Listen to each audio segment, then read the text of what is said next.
जैसे ही मैंने मांगने वाले को झट से कुछ पैसे निकाल कर दिया ही था कि पांडे जी ने फौरन कहा, ये फ्रॉड लोग होते हैं, इन्हें जरा देखभाल कर देना चाहिए।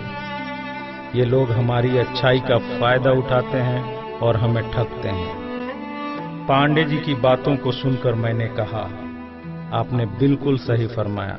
पहले मैं भी ऐसा ही करता था, लेकिन एक वाक़ये ने मेरी दुनिया ही पलट कर रख दिया। रोज की तरह मैं घर से ऑफिस के लिए जा रहा था कि रास्ते में एक शख्स फुटपाथ के किनारे अपना बीमार बच्चा लेटाए हुए उसे हॉस्पिटल ले जाने के लिए भगवान के नाम पर टैक्सी का किराया मांग रहा था। वो कभी किसी पैदल का बाजू पकड़कर हाथ जोड़ देता, मेरा बच्चा बचा लें, मुझे टैक्सी का किराया दे दें, तो कभी किसी गाड़ी वाले को हाथ देकर रोकता और उसके पीछे भागता कि वो कार में उसके बच्चे को हॉस्पिटल पहुंचा दे। कोई रुकता तो कोई नहीं रुकता, जो भी रुकता वो भी उसे घूर कर देखता और आप वाली सोच सोच कर उसे डांटता, काम करके खाने की नसीहत करता और आगे निकल जाता। मैं जैसे ही अपनी कार पार्क कर रहा था कि उसकी नजर मुझ पर भी पड़ी और वो मेरे गाड़ी के सामने आकर खड़ा हो गया था और मेरे रुकते ही मेरे दरवाजे के शीशे पे जोर जोर से पीटने लगा।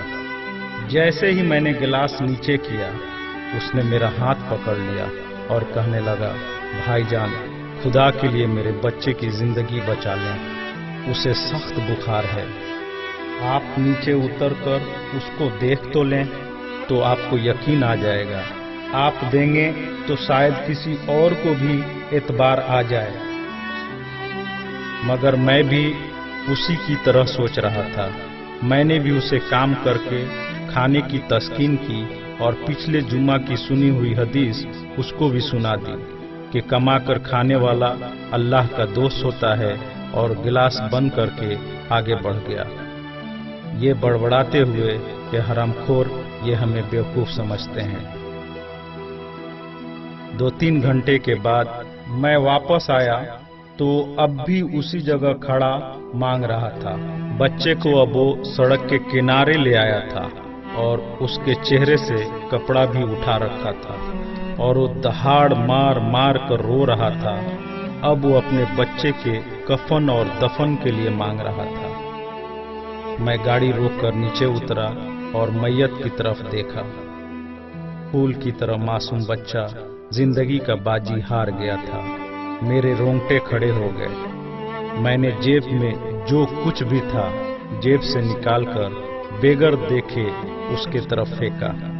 उससे पहले कि उसका बाप मुझे देखे, मैं उस तेजी से वहां से निकला मानो दुनिया की सारी बलाएं मेरे पीछे लग गई हों। मैं ऑफिस पहुंचा तो मेरा बुरा हाल था, ऐसा कि जैसे मुझे बुखार जकड़ने लगा हो। मेरा काम में मन नहीं लग रहा था। मैंने उस दिन की सारी मीटिंग को कैंसिल कर दिया। मैं भी उसी बच्चे की तरह एड़िया रगड़ रगड़ कर मरना चाहता था। 2-3 दिन के बाद बुखार को तो आराम आ गया, लेकिन मैं जहनी मरीज बन गया था। मुझे लगता था कि मेरी उसी सोच से वो बच्चा मर गया। कुछ दिन गुजरे, मैं ऑफिस में स्टाफ से बात कर रहा था। तब तक रिसेप्शन से आवाज आई, सर आपसे कोई मिलना चाहता है। मैंने पलट कर देखा, सामने उस मरे हुए बच्चे के बाप को देखकर मुझे चक्कर आ गया और मैं पत्थर का बुत बने उसे देख रहा था। तभी उसने अपने जेब में हाथ डालकर कुछ पैसे निकाले और मेरा शुक्रिया अदा करके कहने लगा कि आपके पैसे बड़ी बरकत वाले थे। शायद आपके खुलूस की बरकत थी कि मेरे बहुत सारे काम हो गए।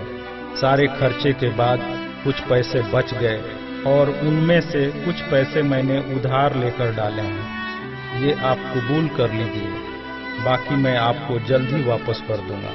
मैंने पैसे वापस लेने से सख्ती से इनकार कर दिया और मिन्नत करके उसे पैसे रखने को राजी कर लिया।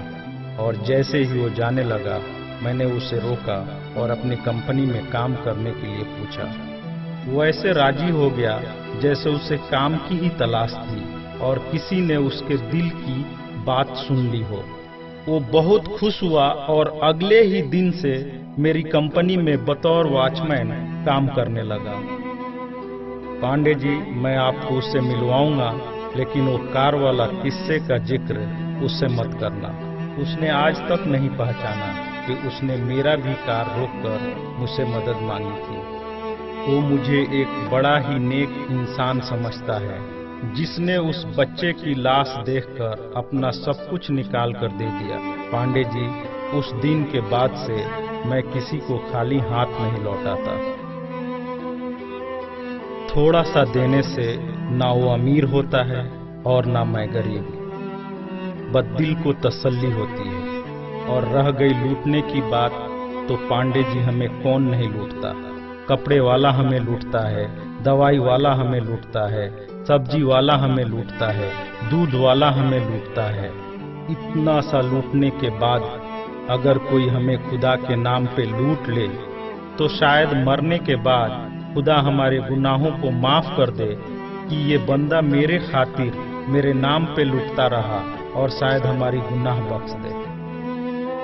पांडे जी, माना कि हर मांगने वाला सच्चा नहीं होता, पर जरूरी ये भी नहीं कि सब झूठे ही हों। वैसे भी अपने काम काज में कई बार फेल होने के बाद भी हम कोशिश करना नहीं छोड़ते, तो कुछ ठग लोगों की वजह से जरूरतमंदों की मदद करना क्यों छोड़ देते हैं।